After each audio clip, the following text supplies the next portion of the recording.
இங்கே தள்ளுறாங்க சார்.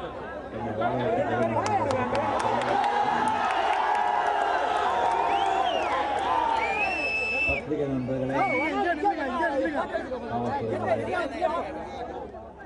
எல்லாருக்கும் என்னுடைய அன்பார்ந்த வணக்கத்தை தெரிவித்துக் கொள்கிறேன். யாராவது பேர் விட்டிருந்தா தப்பா நினைச்சுக்க வேண்டாம். நான் எல்லாருக்கும் தெரியும், இந்த பர்த்டே இன்னைக்கு நான் ஊரில் இருக்க மாட்டேன். அதுக்கு காரணமும் தெரியும்.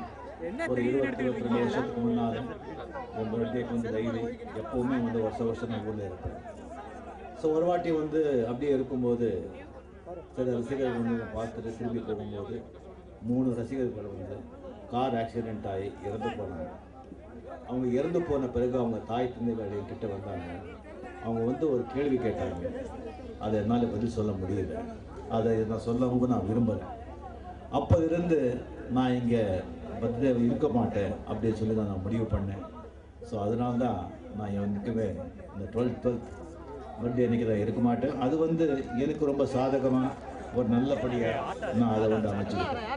அன்றைக்கி மட்டும் ஃபேமிலி டிஸ்டிங் இருந்தால் கூட யாருக்கும் சொல்லாமல் எங்கேயாவது டிஸ்டிங் வெளியே போய் எனக்கு தனியாக இருந்து எனக்கு எப்போவுமே நான் இது வரைக்கும் என்ன செஞ்சேன், என்ன செஞ்சிட்ருக்கேன், என்ன செய்ய போகிறேன் அப்படின்னு சொல்லிட்டு ஒரு பிளான் போட்டுக்கிறது தான் நம்மளுடைய ஜஸ்ட்டு நினச்சி பார்க்குறது தான்.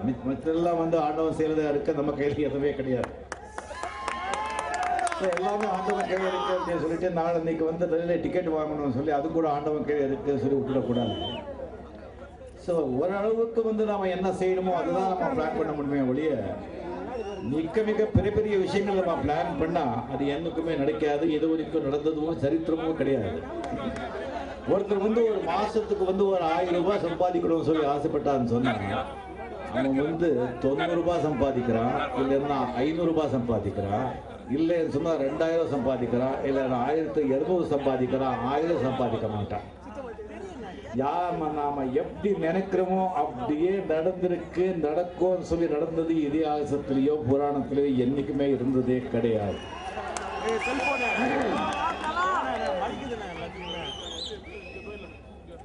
நேற்று நான் உங்களை சந்திச்சதுல ரொம்ப மகிழ்ச்சி. 12-12-12ங்கிறது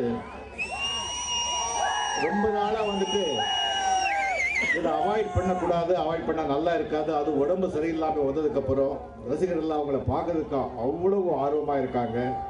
இந்த நேரத்தில் கூட நீங்கள் இல்லைன்னா நல்லா இருக்காதுன்னு சொல்லி நிறைய பேர் சொன்னாங்க. நான் இருக்கணும்னு சொல்லி முடிவெடுத்த பிறகு என்னுடைய ஒரு அருமையான நண்பர், என்னுடைய உயிர் நண்பர், அவரை எப்படி சொல்றதுன்னு எனக்கு தெரியாது, காந்தி அப்படின்னு சொல்லிட்டு அனுமான் மாதிரி எனக்கு இருந்த ஒரு ஆள், என் நண்பர். வெளியே யாருக்குமே ஜாஸ்தி தெரியாது, தெரிஞ்சவங்களுக்கு தெரியும்.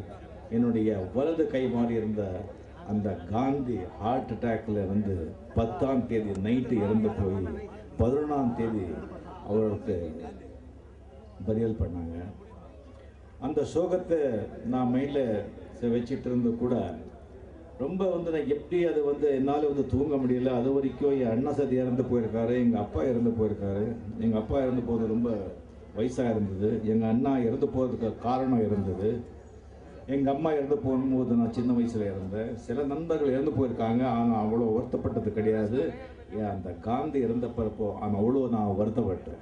ஏன் வருத்தப்பட்டேன்னு சொன்னால், அவ்வளோ அவன் சில வியாதிங்க அவனுக்குள்ளே இருக்குது. அவன் அது வெளியே சொல்லவே இல்லை. சொன்னால் அதை ஏன் அவங்களுக்கு தொந்தரவு கொடுக்கணும்னு சொல்லி அதை உள்ளே அடிச்சுக்கிட்டு அந்த ஹாஸ்பிட்டலில் அட்மிட் ஆகிட்டு அங்கே சரியாக பார்த்தாங்களோ இல்லையா சரியாக எனக்கு தெரியல.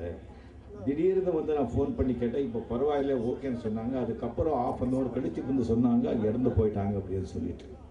ஒருவேளை நான் அங்கே போயிட்டு அவனை பார்த்து வேறு ஹாஸ்பிட்டலில் ஷிஃப்ட் பண்ணி அவனை பார்த்துருந்தா நல்லா இருந்தப்பானோ அப்படின்னு சொல்ல ஒரு மன ஒருத்தர் இருந்துக்கிட்டே இருந்தது. ரொம்ப மனசு கஷ்டமாக இருக்கும்போது நைட்டெல்லாம் தூங்கலை. அதுக்கப்புறம் கொஞ்சம் தூக்கம் வரும்போது 8 மணி 7 மணிக்கெல்லாம் ஃபேன்ஸ்லாம் எப்போ வருவாங்க சொல்லும்போது யூஸ்வலாக 9 மணிக்கு வருவாங்கன்னு சொன்னாங்க. நான் 7 மணி 8 மணிக்கு சொன்னாங்க. அப்போவே ஒரு 400-500 பேர் வந்துட்டாங்க அப்படின்னு சொல்லி உடனே குளித்து பூஜை பண்ணி ரெடி ஆகிட்டு பார்த்தேன். உங்களை எல்லாம் பார்த்த பிறகு எனக்கு கிடைச்ச அந்த மகிழ்ச்சி அந்த ஒரு நிமிஷத்தில் வந்துட்டு அத்தனை மணிக்கு நான் மனசு வந்து நொந்து போயிருந்தது, மறந்து போய் உங்களை பார்த்த உடனே அவ்வளோ மகிழ்ச்சி எனக்கு அவ்வளோ கிடைச்சது.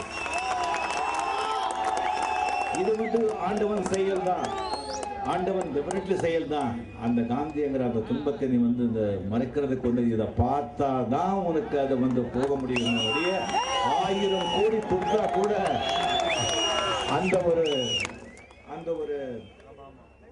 அந்த ஒரு பெயின் வந்து எடுக்க முடியாது அப்படின்னு சொல்லி உங்களை எல்லாருமே வீட்டுக்கு முன்னால் வந்து ஆண்டவனே அனுப்பிச்சு வச்சான். உங்களை பார்த்து அவ்வளோ மகிழ்ச்சி கிடைச்சது.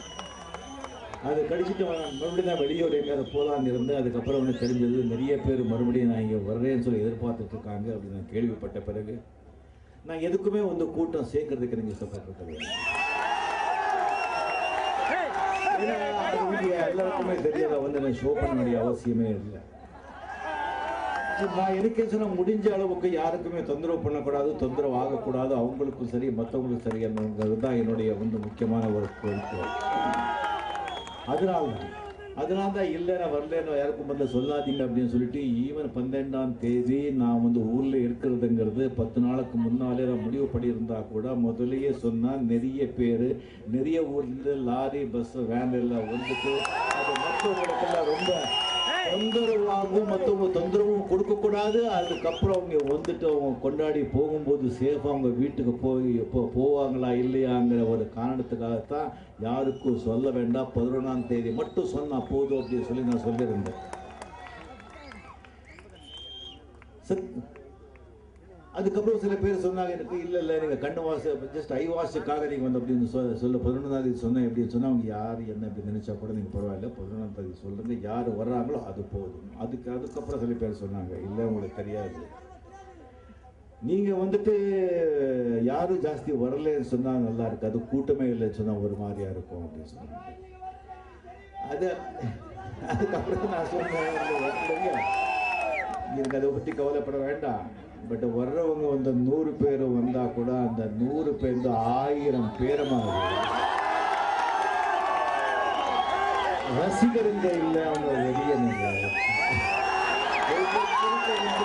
ஒரு மடங்கு வந்துட்டு ஒரு பவர் இருக்கு. அந்த 100 பேர் வந்து சமாளிக்கிறது காரணம் சாத்தியம் இல்லை அப்படின்னு சொல்லும்போது இல்லை நாம வந்து எல்லாத்தையும் பண்ணிடலாம், அவங்கள பண்ணலாம் இவங்கள பண்ணலாம் அது பண்ணலாம் சொல்லும்போது இல்லை நீங்க சத்யநாராயணாவை கூப்பிடுங்க, அவன் வந்தாதான் இது வந்து கட்டுப்படுத்த முடியும்னு சொல்லி சத்தியை கூப்பிட்டு சத்தி நாளைக்கு வந்து நீ பார்த்துக்கோப்பா, நீ அதை கண்ட்ரோல் பண்ணிக்கோ அப்படின்னு சொன்னேன். சத்தியை வந்து ஏதோ நான் எடுத்துட்டேன் தூக்கிட்டேன் மண்டலத்தை வச்சுட்டேன் அப்படியெல்லாம் ஒன்றுமே கிடையாதுங்க. அவனுடைய நண்பன் எப்போவே கூட இருப்பா, உடம்பு சரியில்லை, அவன் வந்து ஓய்வு எடுக்கணும், காந்திக்கு நடந்த மாதிரியே சத்யநாராயணக்கும் ஆயிடக்கூடாது அப்படிங்கிறதுக்காக தான் வந்து ரெஸ்ட் எடுன்னு சொல்லி நான் வச்சிருக்கேன்.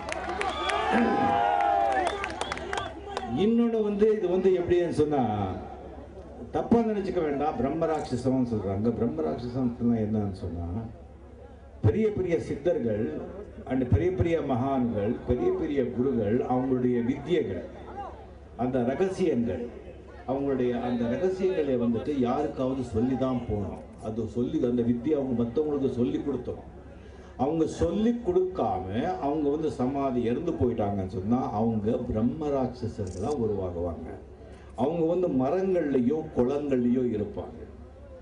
அதனால தான் அது பிரம்மராட்சசங்கிறது தப்பான இது இல்லைங்க, பல பல பல சக்தி அடைஞ்சவங்களும் அவங்களுக்கு தெரிஞ்சது. அதனால தான் வந்து எந்த குரு ஆகட்டும், எந்த பெரிய சித்தர் ஆகட்டும், எந்த ஒரு முனிவர் ஆகட்டும், எந்த ஒரு தபஸ்வி ஆகட்டும் சரியான சிஷ்யனை வந்து தேடுவான். அந்த சக்தியை வந்து சுயநலத்துக்கு வந்து பயன்படுத்தக்கூடாதுங்கிறதுக்காகத்தான் அந்த சிஷ்யனை தேர்ந்தெடுத்து அந்த சிஷ்யனுக்கு வந்து அவங்க கற்றுக்கிட்ட வித்தியை எல்லாமே சொல்லி கொடுப்பான்.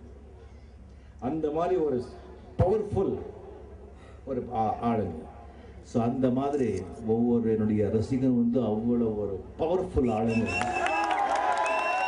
ஸோ அதனால ஜாக்கிரதையாக வந்து நீங்கள் வந்து இது பண்ணுங்க அப்படின்னு சொல்லி ரொம்ப நாளாக வந்துட்டு நான் என்ன பண்ணுறேன்னு சொன்னால் சில 96 ஒரு நடந்த ஒரு விஷயம் இப்போவும் சொன்னாங்க எல்லாருமே அந்த பாலிடிக்ஸ் பற்றி. அரசியல் வந்து ஒரு பெரிய கடல் மாதிரி, அதை பற்றி நான் இப்போ வந்து பேச ஜாஸ்தி விரும்புகிறேன்.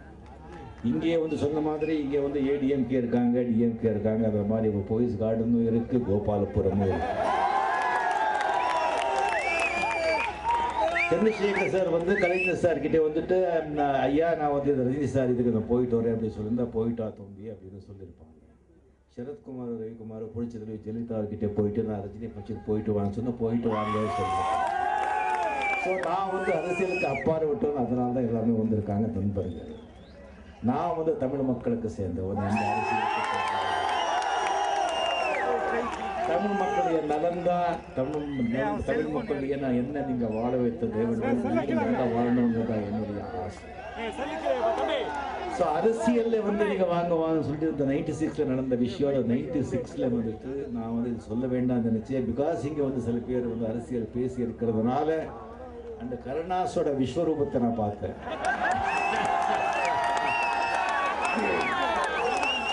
கருணாஸ் இப்படி பேசுவாங்களா என்ன இது அப்படின்னு சொன்னா அந்த முத்துராமலிங்க தேவரையே பார்த்த மாதிரி எனக்கு இந்த 96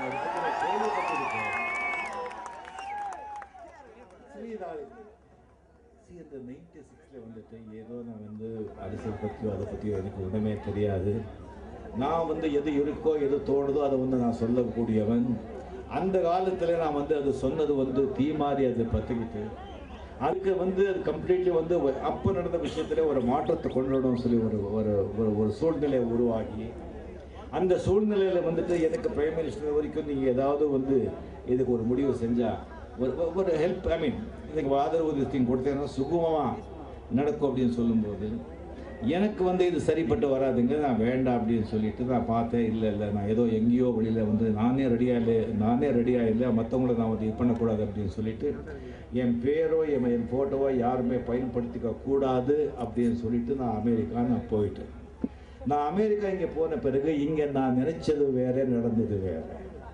அப்போ என்ன ஆச்சுன்னு சொன்னால் பேரெல்லாம் சொல்லக்கூடாது. இந்தியாவில் இருக்க மிக மிக மிக பெரிய அரசியல் தலைவர்கள் இங்கேருந்து சரி டெல்லியிருந்து சரி நிறைய பேர் எனக்கு ஃபோன் பண்ணி சொன்னாங்க, இல்லை நீங்கள் வந்து அட்லீஸ்ட் வந்து உங்கள் ஆதரவை யாருக்குன்னு சொல்லி நீங்கள் வர வேண்டிய அவசியம் இல்லை, நீங்கள் பிரச்சாரம் பண்ண வேண்டிய அவசியம் இல்லை, நீங்களுடைய ஆதரவை யாருக்கான்னு சொல்லி கரெக்டாக நீங்கள் கிளியர் பண்ணாதான் எந்த ஒரு கன்ஃபியூஷன் இல்லாமல் ஒரு நல்ல ஒரு அரசு இங்கே அமையும் அந்த சூழ்நிலை. இது வந்து நீங்கள் பண்ணலன்னு சொன்னால் நீங்கள் கோழை ஆகிடுவீங்க. நான் கோழை செத்தாத சாகிறேன், பிச்சை எடுத்துக்கூட சாகிறேன், பிச்சை எடுத்துக்கூட வாழ்கிறத வழிய கோழையா நான் என்னைக்குமே சாகிறேன்.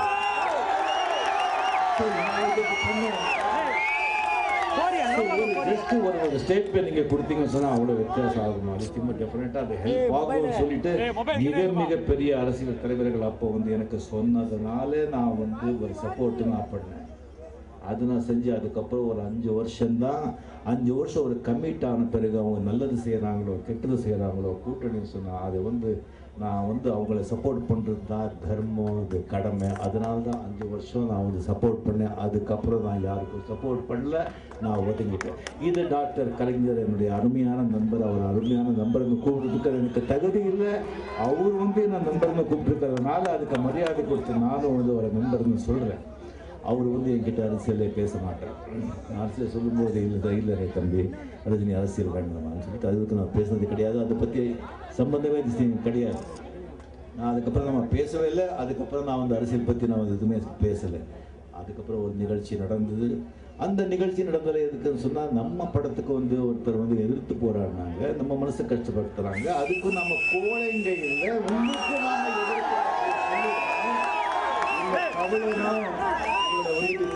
தள்ளணும் அப்படிங்கிறதுக்காக எதிர்ப்பு தெரிவிக்கிறோம் அப்படின்னு சொல்லி அதுக்காக பண்ணுமே ஒழிய வேற எதுக்காக இல்லை. இன்னொன்று அவங்க சொன்ன பாயிண்ட் அவ்வளோ முக்கியமாக நல்லதாக இருந்தது. அது ஒழுங்காக கரெக்டாக நியாயமாக சொல்லி அதுக்காகத்தான் செஞ்சேன், வேற எதுக்காகவுமே இல்லை. அப்போ வந்து விட்ட சிகரெட்டு படங்களை நான் விட்ட தொடவே இல்லை. இல்லை சொன்ன விஷயம் ரொம்ப கரெக்டு, சொன்ன விதம் தப்பு. அவங்க அதனால்தான் இல்லை ஸோ அரசியலுக்கு விஷயத்துக்கு வந்துட்டதுனால அது ஒரு சொல்லி முடிச்சது அவ்வளோ சாதாரண விஷயம். அரசியலுங்கிறது சாதாரண விஷயம் இல்லை. ஒரு அரசியல் கட்சிகள் வந்து இந்த சென்ட்ரல் ஒரு மாநில கட்சி தலைவர்களுக்கு வந்து என்ன ஒரு கஷ்டம் இருக்குது, ஒரு துன்பம் இருக்குது, மன உளைச்சல் இருக்குது, எவ்வளோ ப்ராப்ளம் இருக்குங்கிறது அவங்களுடைய கூட பழகியே எனக்கு நான் தெரிஞ்சிருக்கேன். யாருமே சந்தோஷமாக இல்லைங்க. தலைவருங்க தொண்டருங்க சந்தோஷமாக இருக்கலாம், அந்த தலைவனுங்க சந்தோஷமாக இல்லைங்க.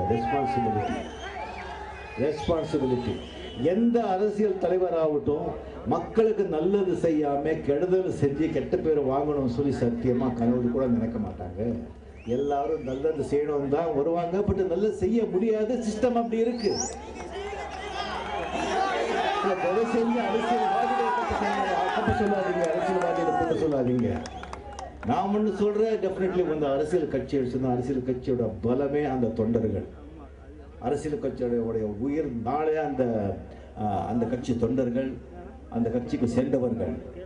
ஒரு கட்சியை வந்து ஆட்சியில் உட்கார வைக்கணும்னு சொன்னால் அந்த கட்சிக்கு சேர்ந்த தொண்டர்கள் தான், அந்த கட்சிக்கு சேர்ந்தவர்கள் தான் ஆட்சிக்கு உட்கார வைக்கிறாங்க. அதே தொண்டர்கள் தான், அதே கட்சிக்கு சேர்ந்தவர்கள் தான் ஆட்சியை கவிழ்க்குறதோ அவங்க தான். ஏன்னா சுயநலத்துக்காக அவங்க கட்சி ஆளுங்க எப்படி இருக்கணும்னு சொன்னால் நம்ம கட்சிக்கு ஒரு நல்ல பேர் வரணும்னு சொல்லி மற்றவங்க தப்பு செஞ்சா கூட அதை தட்டி கேட்கறதுக்கு நிற்கணுமே ஒழிய சுயநலத்துக்காக அவங்க வந்து எடுக்கக்கூடாது. அந்த மாதிரி எந்த கட்சி எத்தனை கட்சி தொண்டர்கள் வந்து இருக்காங்க இந்த நாட்டில். நான் தமிழ்நாட்டில் மட்டும் சொல்லுறத எல்லா மாநிலங்களிலும் எது பிரச்சனைங்க. இதுதான் உண்மை. அரசியல் தலைவர்களை வந்து தயவு செஞ்சு அந்த தொண்டர்கள், அந்தந்த கட்சி தொண்டர்கள், அந்தந்த கட்சிக்கு சேர்ந்தவர்கள், அவங்க தலைவர் வந்து மன நிம்மதியாக இருக்கிறதுக்கு பாடுபடுங்க. டெஃபினட்டாக நல்லா இருக்கும். ஸோ அரசியல் ரொம்ப பெரிய விஷயம். இப்போ நெக்ஸ்ட்டு வந்து இதுக்கு மேலே நான் வந்து அதை பற்றி நான் பேச விரும்பலை. ஒன்றே என்னுடைய குருநாதர் சொன்னார், சச்சிதானந்தி சொன்னார், ஒரு மனுஷனுக்கு தலையெழுத்து, ஒவ்வொரு மனுஷனுக்கும் ஒவ்வொரு தலையெழுத்து இருக்குன்னு எப்படி சொல்கிறாங்க, அதே மாதிரி ஒவ்வொரு நாட்டுக்கும் ஒவ்வொரு தலையெழுத்து இருக்கு. யார் ஆளணும்னு சொல்லி ஆல்ரெடி எழுத வச்சிருக்கு, அது அப்படியே நடக்கும். அதுக்கான கால சந்தர்ப்பங்கள் நடக்கும். அந்த சந்தர்ப்பத்தினால தான் ஒரு அரசியல்வாதி அந்த உட்காரமான வெளியே ஒருத்தர் வந்து தன்னுடைய தன் தனிமையாலேயோ பேச்சாலேயோ இல்லை தன்னுடைய சாதனைகளாலேயோ ஆட்சி பிடிக்க முடியும்னு சொன்னால் அது நடக்காதுங்க. ஒரு தடவை ஆட்சியில் உக்காந்தா அதை வந்து நிலைப்படுத்தி கொள்றதுக்கு வந்து எவ்வளோ கஷ்டப்பட்டா கூட சில டைமில் வந்துட்டு அது பண்ண முடியாது. அதெல்லாம் நேரம்தான். அரசியல் வந்து நேரம் வந்து ஒரு முக்கியமான ஒரு பாத்திரத்தை வகிக்கிறது. இல்லைன்னு சொன்னால் காமராஜர் மாதிரி ஒரு பெரும் தலைவர் வந்து தோற்றிருப்பாங்க. யாராவது நினைச்சு பார்ப்பீங்களா? நேரம்தான், காலம்தான். நல்லா நினச்சி வச்சு இதை புரிஞ்சுக்கிங்க. ஸோ இப்போ வந்துட்டு எங்கள் ஹாஸ்பிட்டலில் நான் ஒன்று சொல்கிறேன், உங்களெல்லாம் பார்க்கும்போது ஒரு நிகழ்ச்சியில் சொன்னேன் நான், ஃபேன்ஸ் உள்ள பார்க்கும்போது எனக்கு கூச்சமாக இருக்குது, வெக்கமாக இருக்குது அப்படின்னு நான் சொன்னேன். ஸோ எனக்கு தெரியாது, உடம்பு சரியான பிறகு நான் கம்ப்ளீட்டாக ஆஃப். யாருமே எனக்கு எந்த இன்ஃபர்மேஷனும் கொடுக்கல. டாக்டர்ஸும் சொல்லிட்டாங்க அவருக்கு வந்து பிபி ஜாஸ்தி ஆகிடும், எது நடந்தால் கூட அவருடைய கவனத்தை கொண்டு வரக்கூடாது அப்படின்னு சொல்லிட்டு நான் மெட்ராஸ்க்கு வந்த பிறகுதான் எனக்கு வந்து எல்லா நியூஸ் பேப்பர்ஸ், மேகசைன்ஸ் எல்லாமே எனக்கு எடுத்து அதில் பார்த்தேன். நான் ரசிகர்கள் எல்லாம் எப்படியெல்லாம் வந்துட்டு 1000 பேர் மொட்டை அடிக்கிறது, நடந்து போகிறது, பிரார்த்தனை பண்ணுறது, சர்ச்சில், மஸ்ஜிதில், கோயில்களில் மண் சோறு சாப்பிட்றது, 40 நாள் விரதம் இருக்கிறது, இதெல்லாம் வந்து அது பார்த்து அதை கேட்டு எனக்கு வந்து அது எப்படி ரியாக்ட் பண்ணுறதுன்னு சொல்லி எனக்கு அது சத்தியமாக தெரியல. நண்பர்களே, சரி, என்கிட்ட வந்து ஒருத்தர் சொன்னாங்க, இந்த மாதிரி ஒரு கோயிலுக்கு மேலே, ஒரு மலைக்கு மேலே ஒரு இது இருக்குது, ஒரு கோயில் இருக்குது, அது மண்டி போட்டே வந்து மேலே வந்து போனேன்.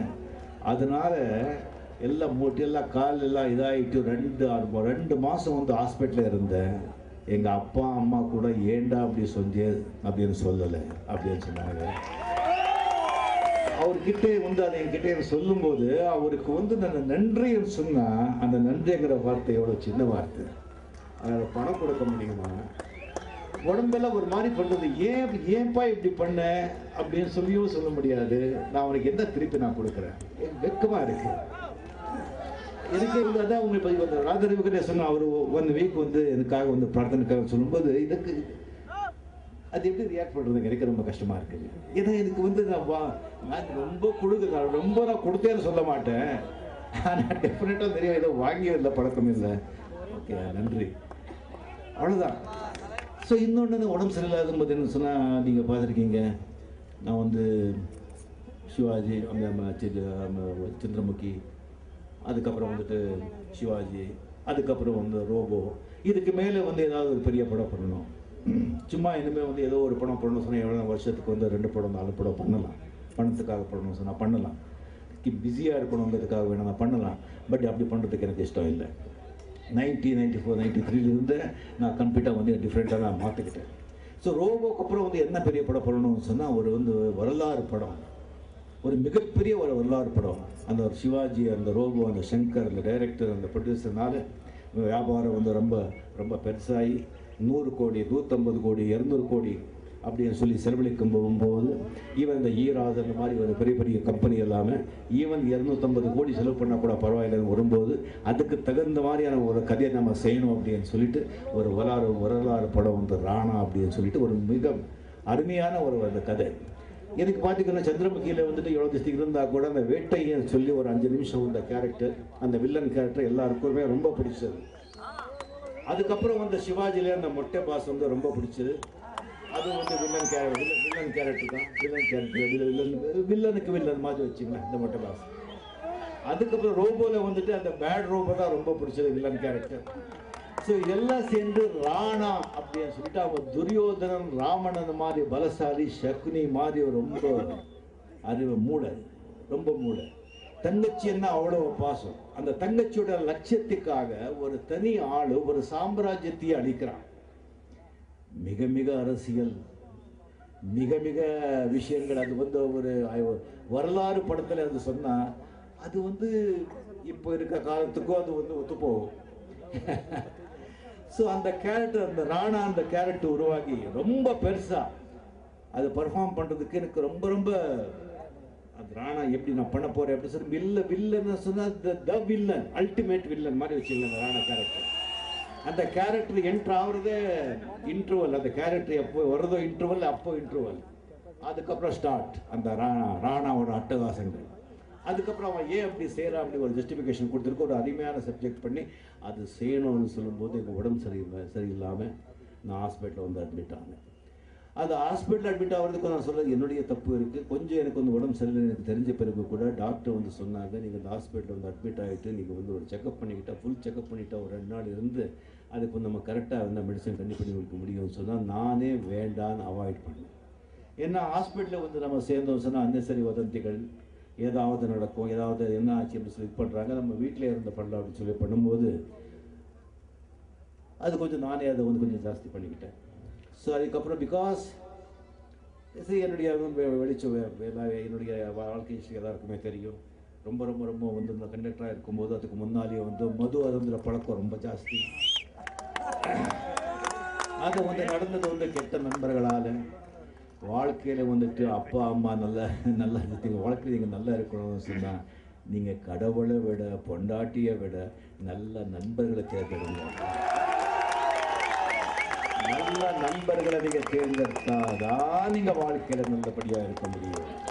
நான் வந்து ஒரு கெட்ட நண்பர்களை சகவாசம் செஞ்சு அந்த குடி பழக்கத்துக்கு ஆளாகி அதுக்கப்புறம் நேச்சுரலி ஆக்டர் ஆன பிறகு அந்த பணம் வந்து கிடைச்ச பிறகு இந்த குடி வந்து இன்னும் ஜாஸ்தியாகி நல்ல சரக்கு வாங்கி அதுக்கு மயங்கி பிஸியும் ரொம்ப பிஸியாகி தூக்கம் இல்லாமல் நர்வஸ்பிரிட்டான விஷயம் எல்லாத்தையும் உங்களுக்கு தெரியும். அதுக்கப்புறம் கல்யாணம் ஆன பிறகு டெஃபினெட்லி நான் வந்து என்னுடைய அருமை மனைவி லதா அவர்களுடைய அன்பனால் அவருடைய ஒரு ஆதரவுனால நான் வந்து குடிப்பழக்கத்தை வந்து கம்ப்ளீட்டாக நான் விட்டே சொல்லி போய் சொல்ல மாட்டேன். ரொம்ப கம்மி ரொம்ப ரொம்ப ரொம்ப கம்மி பண்ணிக்கிட்டு அது இல்லாமலேயே தூங்க முடியும், அது இல்லாமல் இருக்க முடியும் அப்படிங்கிற நிலைமைக்கு நான் கொண்டு வந்து யோகா எக்ஸசைஸ் எல்லாம் பண்ணிட்டு இருந்தால் கூட சிகரெட்டை மட்டும் என்னால் விடவே முடியும். ஸோ என்னுடைய முக்கியமான உடல் நலம் போனது காரணமே அந்த சிகரெட் தாங்க. நான் அனுபவித்து சொல்கிறேன், ரொம்ப அடிபட்டு சொல்கிறேன், அந்த சிகரெட் பழக்கத்தை விட்டுடுது. அங்கே ஹாஸ்பிட்டலுக்கு போகும்போது அது என்ன பண்ணியிருக்காங்கன்னா லங்ஸில் வந்துட்டு இந்த ஃப்ளூயிட் ஃபார்ம் ஆகி அது கான்சன்ட்ரேட் பண்ணிட்டு இருக்காங்க. கிட்னியும் அஃபெக்ட் ஆகிருக்கு. அந்த கிட்னியை வந்து அவங்க பார்க்க ஊடத்தை மறந்துட்டாங்க. ஏன்னா மிஸ்டேக் எங்கே எல்லா இடத்துலையும் நடக்கும், யாரும் வந்து தப்பு சொல்ல முடியாது. அதுக்கப்புறம் வந்து ராமச்சந்திரா மெடிக்கல் ஹாஸ்பிட்டலில் ரொம்ப நல்லா வெங்கட் தனி காய்ச்சல் அந்த நம்ம அவருடைய சேர்ந்த வெங்கட் ராமச்சந்திரா அவங்களுடைய அந்த விஷயம் மறக்கவே முடியாது. அந்த அவ்வளோ நல்லா பார்த்துக்கிட்டாங்க. அதுக்கப்புறம் தான் கேள்விப்பட்டு எப்படியெல்லாம் எனக்கு பார்த்துக்கிறாங்க சொல்லி ராமச்சந்திரா ஹாஸ்பிட்டலில் இருக்கும்போது எனக்கு வந்து சரி நிலைமே இல்லை, ரொம்ப செடேஷனில் தான் வச்சுருந்தாங்க. எனக்கு வந்து அது தெரியவே இல்லை. அதுக்கப்புறம் வந்து சிங்கப்பூர் கொண்டு போனாங்க. சிங்கப்பூர் கொண்டு போயிட்டு அந்த கிட்னியில் வந்துட்டு என்ன ஆயிருக்குன்னு சொன்னால் இன்ஃப்ளமேஷன் ஆகிருக்கு, அதாவது வீக்காக இருக்கும். உள்பாகங்கள் ஏதாவது வீக்காக இருக்குன்னு சொன்னால் ஸ்டெராய்டு கொடுத்து தான் அதை வந்து கம்மி பண்ண முடியும். அந்த ஸ்டெராய்டு வந்து கொடுக்கும்போது என்ன ஆகும்னு சொன்னால் முதல்ல வந்து அதை வந்து க்யூர் ஆனால் கூட ஆஃப்டர் எஃபெக்ட் வந்து ரொம்ப ஜாஸ்தியாக இருக்கும். எனக்கு வந்துட்டு கொஞ்சம் ஜாஸ்தி வந்து இம்மிடியேட் ஆனது விவிஐபியாக இருக்கிறது வந்து ப்ளஸ்ஸும் இருக்குது மைனஸும் இருக்குது. ஸோ என்ன பண்ணாது, இப்போ மெடிசன்ஸ்லாம் ஜாஸ்தி ஸ்டிங் ஆன பிறகு நான் க்யூர் ஆகிட்டு வந்த பிறகு அதோடைய எஃபெக்டே வந்து ஒரு 6-7 மாதம் தான். ஏன் இது யாருக்கிட்டையும் சொல்லலை, என்னை வாழ வைத்த தெய்வங்கிட்ட சொல்லலை.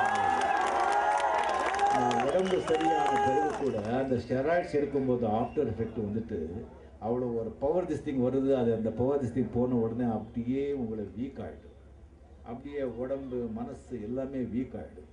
அதுலேருந்து எந்திரிச்சு ஒரு 2-3 மாதமாகவே 100% இப்போ நான் நல்லா இருக்கேன். அதுக்கு வந்து டெஃபினெட்லி சொல்கிறேன், அந்த டாக்டர்ஸுங்களே வந்துட்டு அவங்க கொடுக்குற மெடிசன்ஸ் அதில் பார்த்து அந்த உடம்பு வந்து ரியாக்ட் பண்ண, எந்த மெடிசன் கொடுத்தா கூட அந்த உடம்பு ரியாக்ட் பண்ணணும். அந்த என் உடம்பு வந்து ரியாக்ட் பண்ணுற விதம் பார்த்து டாக்டரே ஆச்சரியப்பட்டாங்க. அவங்களுக்கே ஆச்சரியமாக இருந்தது. அவங்க வந்து கொடுத்த மருந்து வந்துட்டு சிங்கப்பூரில் இருக்கிற என்ன மருந்து இருக்கோ அது வேறு டாக்டர் இங்கே வந்து கொடுத்து அதே வந்து ஒர்க் பண்ணி அந்த உடம்புல வந்து அது ஒர்க் ஆகிட பிறகு அவங்களுக்கே ஆச்சரியம், மருந்து இப்படி ஒர்க் பண்ணுறதுன்னு சொல்லிட்டு மருந்து அப்படியே கம்மி பண்ணி நான் குணமடைஞ்சிருக்கிறது. அவங்களே சொல்கிறாங்க இது வந்து ஒரு ஆச்சரியம், ஒரு மிராக்கல். அது வந்து உங்களுடைய பிரார்த்தனை, உங்களுடைய அந்த அன்பு, அதுதான் என்னை வந்து வாழ வைத்து கொண்டிருக்கு. இதை வந்து நான் என்ன பண்ண போகிறேன், எது செய்ய போகிறேன் அப்படின்னு சொல்லி சத்தியமாக ஏதாவது செய்யணும், அது என் கையில் இல்லைங்க. சத்தியமாக என் கையில் இல்லை. ஃபால்ஸ் ஹோப்பு கொடுக்கறதுக்கு நான் சத்தியமாக ரெடியாக இல்லை. நீங்கள் நிஜமாக நான் சொல்கிறேன்,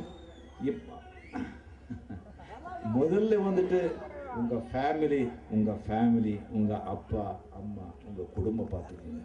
அதுதான் நான் முக்கியமாக நான் சொல்கிறது.